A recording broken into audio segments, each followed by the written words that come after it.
আসসালামু আলাইকুম রহমতুল্লাহ। আশা করি সকলে ভালো আছেন, আলহামদুলিল্লাহ। অগোছালো কিছু কথা বলি, না জানি কার উপকারে আসে। ছোট্ট এই বয়সে আলহামদুলিল্লাহ, এই অল্প দিনের আল্লাহ পাক যে হায়াত আমাকে এ পর্যন্ত দিয়েছেন, এর মধ্যে আমি যথেষ্ট চেষ্টা করেছি নিজেকে এগিয়ে নিয়ে যাওয়ার জন্য। তো মনে করেন যে আমার সংস্থা আছে, সোশ্যাল ওয়ার্কে আমি বেশ কাজ করি, আলহামদুলিল্লাহ যতটুকু পারি।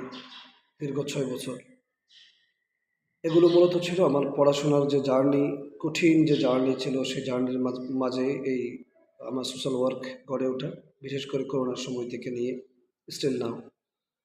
আমি ইতিমধ্যে আলহামদুলিল্লাহ প্রায় 3টা মাস্টার্সের ডিগ্রি অর্জন করেছি, আলহামদুলিল্লাহ। হাটহাজারী থেকে দাওরাল হাদিস শেষ করলাম, সেই সাথে ঢাকা আলিয়া থেকে কামিল শেষ করলাম।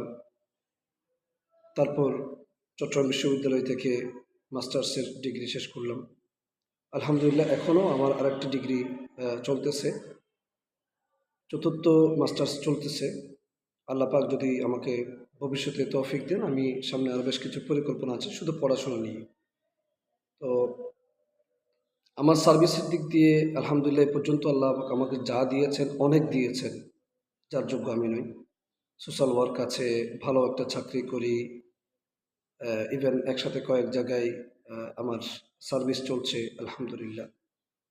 এগুলো সবগুলো হলো একমাত্র আল্লাহ পাকের রহমত, মা বাবার দোয়া, উস্তাদদের দোয়া, শিক্ষকদের দোয়া, সেই সাথে জনগণের ক্ষুধার্ত গোষ্ঠীর দোয়া। স্ট্রিট পিপল যারা আছে তাদেরকে যথেষ্ট হেল্প করেছিলাম, আলহামদুলিল্লাহ। করোনার সময় যারা আমাকে জানেন এবং চিনেন তারা অবশ্যই এসব দেখেছেন। অনেকে আমার সাথে ইনভলভ ছিলেন বিভিন্ন দিক দিয়ে। তো এক কথাই হচ্ছে, আসলে জীবনে যারাই সফল হয় প্রত্যেকেই তাদের পিছনের জার্নিটা বেশ কঠিন হয়। আমরা যদি পরিশ্রম করতে না পারি তাহলে কখনো আমাদের জীবনে আমরা সফল হতে পারবো না। সফলতার অন্যতম মূল মন্ত্র হচ্ছে পরিশ্রম। আল্লাহ তাআলা নিজেই বলেছেন, ওয়াল্লাযীনা জাহাদু ফীনা লানাহদিয়ান্নাহুম সুবুলানা। এই আয়াতকে প্রত্যেক ফোনের ব্যক্তিরা তাদের ফোনে এটাকে ব্যবহার করেছেন। যারা ব্যবসায়ী তারা ব্যবসার লাইনে এই আয়াতকে ব্যবহার করেন, যারা সুফি লাইনে আছি তারা, তরিকতের লাইনে আছি তারা তরিকতের লাইনে ব্যবহার করেন। যে লাইনে আছি না কেন আমরা ওই লাইনে এই আয়াতকে ব্যবহার করি। আবার হাদিসে আছে, আসসাঈ মিন্না ওয়াল ইতমামু মিনাল্লাহ।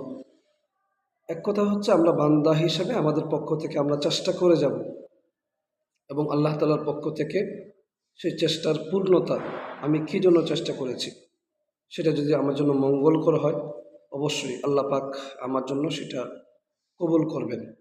আবার অনেক সময় যেটা অকল্যাণকর সেটা আপনার কারণে আপনাকে দেওয়া হয়। যাই হোক, এগুলো ভিন্ন আলাপ, কিন্তু দিন শেষে কথা হচ্ছে আপনাকে চেষ্টা করতে হবে সবসময় ভালো চেষ্টা।